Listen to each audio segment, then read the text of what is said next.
അതെ, നമ്മുടെ ബിസിനസ് 4 ആൾ അറിയണോ അതോ അതെന്നോടൊപ്പം മണ്ണിൽ അലിഞ്ഞില്ലാതാകും. ഞാനായാലും നിങ്ങളായാലും നമുക്ക് 90% ആൾക്കാരും ഒരു സാധനം കണ്ടാൽ അല്ലെങ്കിൽ ഒരു സ്ഥലത്തിനെ പറ്റി അറിയാൻ ആദ്യം സെർച്ച് ചെയ്യുന്നത് ഗൂഗിളിലായിരിക്കും. അല്ലെങ്കിൽ ഒരു സാധനത്തിനെ പറ്റി കൂടുതൽ അറിയാൻ നേരെ പോകുന്നത് ChatGPT-യിലേക്കായിരിക്കും.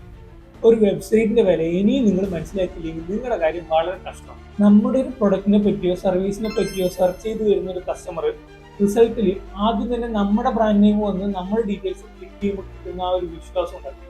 അത് വേറെ എന്ത് ചെയ്താലും കിട്ടും. ചുമ്മാ 4 പേജിൽ ഡീറ്റെയിൽസ് ഇട്ട് വെച്ചാൽ പോലെ ക്ലിക്ക് ചെയ്ത് കയറുന്ന കസ്റ്റമർ ഒറ്റ ക്ലിക്കിൽ നമ്മുടെ ലീഡായി മാറണം.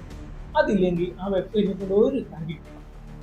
അപ്പൊ ചെറുതോ വലുതോ ആവട്ടെ, നിങ്ങളുടെ ബിസിനസ്സിന് വെബ്സൈറ്റ് ഇല്ലെങ്കിൽ ഇപ്പൊ തന്നെ ഒരെണ്ണം ഉണ്ടായിരിക്കും. ചെറിയ ചെലവിൽ വെബ്സൈറ്റ് എങ്ങനെ ഉണ്ടാക്കണം എന്ന് അറിയണമെങ്കിൽ ഇപ്പൊ തന്നെ താഴെ വെബ്സൈറ്റിൽ നിന്ന് കമന്റ് ചെയ്തോ, ഞാൻ പറഞ്ഞു. വെബ്സൈറ്റ് ഇല്ലാണ്ട് ബിസിനസ് ചെയ്യുന്ന ഏതെങ്കിലും ഒരു ബിസിനസ്മാന് ഈ വീഡിയോ ഷെയർ ചെയ്തു.